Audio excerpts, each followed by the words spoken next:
All right, welcome back. I just thought I'd talk about my short journey with iOS. Haven't been doing it a long time, but I've been doing it for a little while. And just kind of tell you some of the things that I've done, some of the things I've discovered about being an iOS developer. So my first app, I was working at Apple, and I just thought, hey, if I'm working at Apple, I need to learn iOS development. So in 2009 is when I first started doing iOS stuff. The first app I actually put on the market was just for fun. It was called TV Night Picker. It was like that last bullet of Impress Your Friends. It was for my friend.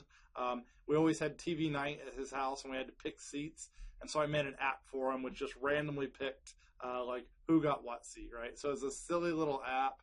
It came out in 2009, and I put it on the store.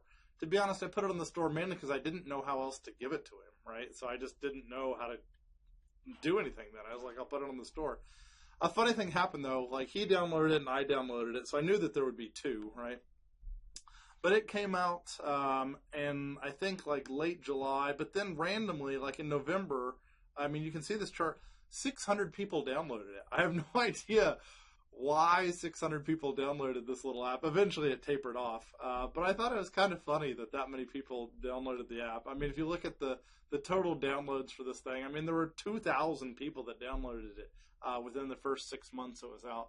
I have since taken it down because it doesn't really do much. But I just thought, I don't know, that was fun for me, right? It's like, hey, 2,000 people looked at this. And I compared that to my old stuff that I made with Python where 2 people looked at it. And I just thought it was neat that this distribution channel exists. And I really kind of was intrigued by it. So I kept doing iOS development. That was 2009. In 2010, I decided to start a company. So a lot of people start company. There's tax benefits in doing it. It's also kind of fun. So I started a company called Mobac Design. It's short for Mobile Accessory Design. It was me and one other guy. We started it as an S Corp. You could also do LLCs, and it was kind of fun. And we made an app called EasyCam. So the idea for that app was the iPad was about to be coming out, and they announced that the iPad would not have a camera. And so I decided that was a good business opportunity. So I decided to make an app that lets you use the camera from your phone as the camera on your iPad. So it was a way to not have a camera on your iPad, but still be able to use a device you might already had. In those days, a lot of the iPad users also were iPhone users, it was for the geeky people. So I made an app called EasyCam. You could use it for other things too. You could use it for if you wanted to take a group picture and 2 of you had iPhones, you could put it there. And so you could actually use the camera that was stationary and control it from your other camera and take pictures and see previews and things like that. You could also mount an iPhone on a remote control car or an airplane, and you could see a stream of whatever its camera saw.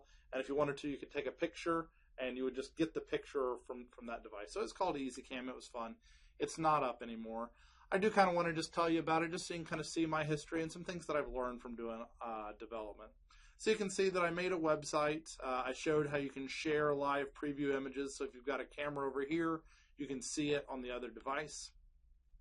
I made a couple of different ways to connect between the two devices. You could connect with Bluetooth or Wi-Fi. So there were my 2 connection mechanisms. And so it fixed the iPad 1 issue, which, that's been years ago. It was good for this group picture thing, and it was also fun to mount it on different toys and hobbies and things like that. The way I monetized it was I had 2 versions. I had a paid version, which I sold for $3, and then I also had a version with iAds on it, where you get, it's $1.20 for every click you get. I was kind of excited because you never know how many clicks you're going to get on your ads. It turns out that very few people clicked on ads, just to kind of warn you. I made a really cute website for it. I was all excited about doing it. Mobacdesign.com. It's not up anymore. I put a bunch of videos up there. I've got links to these videos, and they're fun. I'm not going to force you to watch them, but I have one where I kind of described, what the app is and what the app does. I had other videos to where I connected it to an airplane and flew the airplane around. I thought that was kind of neat. Here's where I mounted my iPhone on there. Back to the ground and get an aerial view of whatever the camera sees. Let's watch the fun. So I had a lot of fun making this. I happen to know somebody that liked to fly model aircrafts, and I thought it was kind of neat to put my app on there. You get about 30 feet. That's the propeller blade as you go through. And so it would kind of lose signal and then come back into signal as we drove around. But it was kind of a neat idea. I also did some other things with like hot air balloons, or not hot air balloons, but just balloons and holding cameras up. And it was a fun little app. It lasted until iOS 7 came out, by the way. And once iOS 7 came out, I had to do some updates to it. Didn't really have any interest in it, and so it's come down. But it was a neat app, just to kind of talk about usage and things from that app. So I put it in 9 languages. So English was, of course, very popular. Japanese, I had someone that spoke Japanese that could translate it for me. It was also translated into German and Russian and Italian and French and Spanish.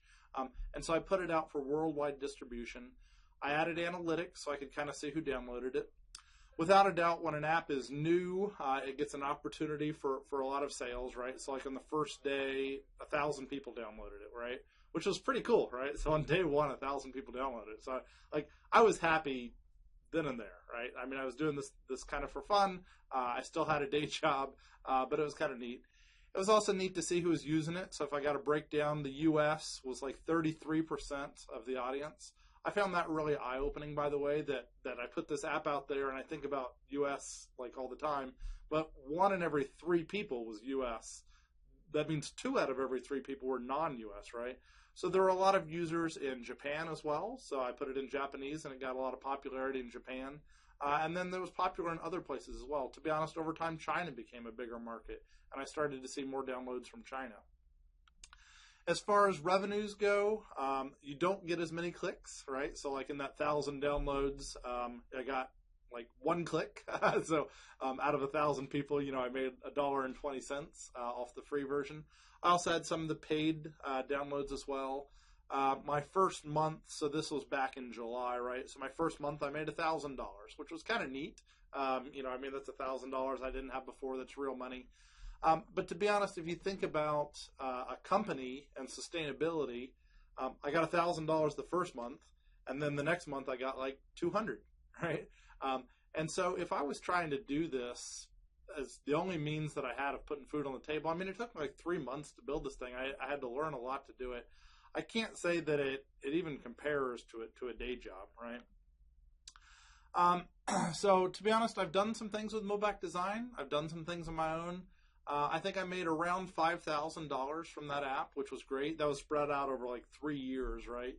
You can't keep food on the table for $5,000 spread out over 3 years.